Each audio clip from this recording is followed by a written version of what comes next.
Welcome to Supporting Communication Skills in Young Children, Part 3.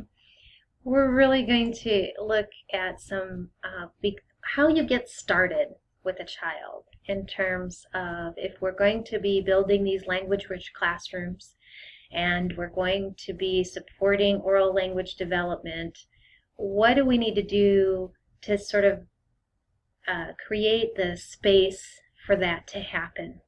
And being present is what I'm going to call that space. In order to be present, we need to be on the child's level.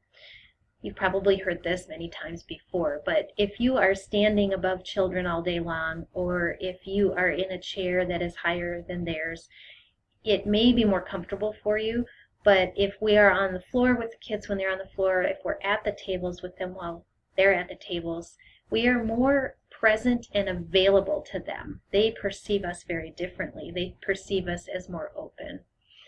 Also, if our distractions are limited so that, we set up the classroom environment so that the management of it is zoned. You might have teachers supervising multiple zones in the classroom so that you can sit with a group of children and provide that individualized time where you can actually be really present with a child.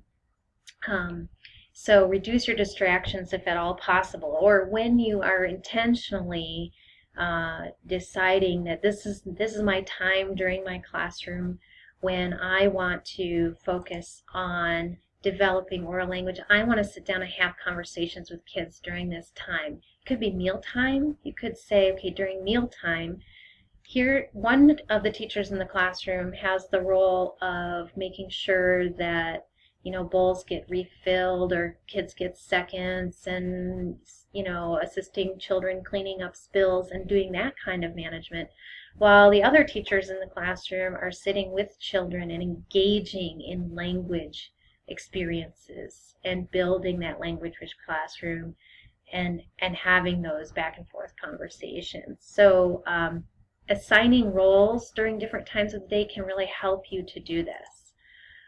Remain stationary. Again, if you have these zones or roles identified with your staff, with your co-teachers, and I know some of you might not have somebody else in the classroom, and that makes it very, very challenging.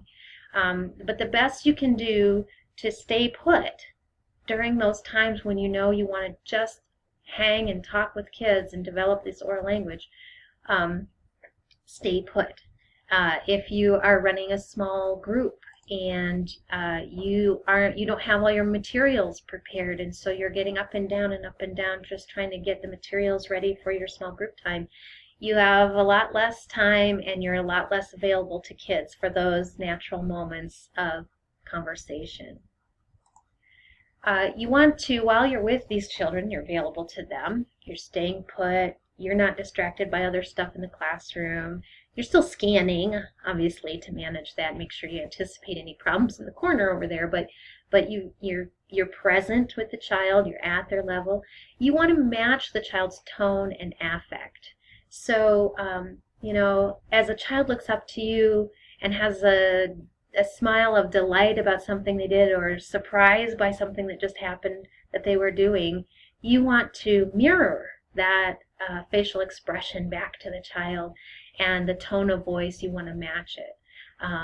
Even if the child is upset and angry, you might make that grumpy face and acknowledge, yeah, I hear how angry you are, tell me more about that.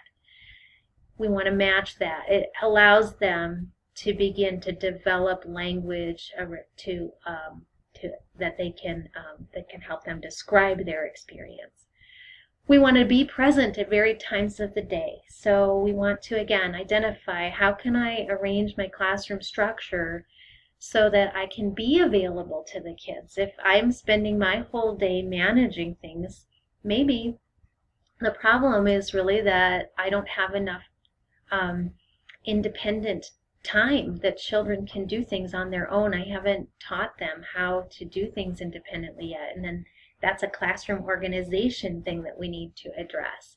But different times of the day, again, This can happen at drop off, at pickup, during transitions. They're standing in line because you have a bathroom that you can't get to, except for, if you bring everybody there, or that's part of your schedule as you're all lined up to wash the hands. You're having that transition moment. How can you engage kids in conversation during that time of the day as they're transitioning from one place to another? How are we going to do it during more structured group times?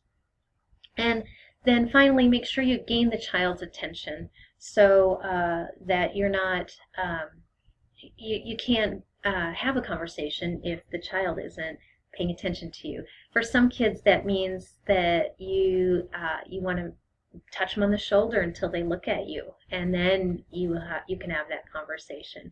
You also want to be cognizant of the fact that you might be interrupting something that they're already doing, and instead of interrupting, you might want to just sit and wait. I guarantee if you sit and wait and use silence, the child will bring something to you. They will begin to initiate the conversation. So these are important things to do to get ready for those conversations. So in this picture, you can see those examples, trying to match the child's affect, being on the child's level, helping the child focus their attention on something that's happening in front of them. These are all important things to build those conversations. Here's that picture of teachers all standing up around the table instead of sitting with the children. You can see there's somebody in the back on a phone. Other people are taking pictures. This reminds me a lot of what happens during a birthday celebration or an event like that where parents are in the room with the teachers. But again, you can see the woman closest to us in the blue shirt may be one of those people that's, running around making sure that children all have a drink.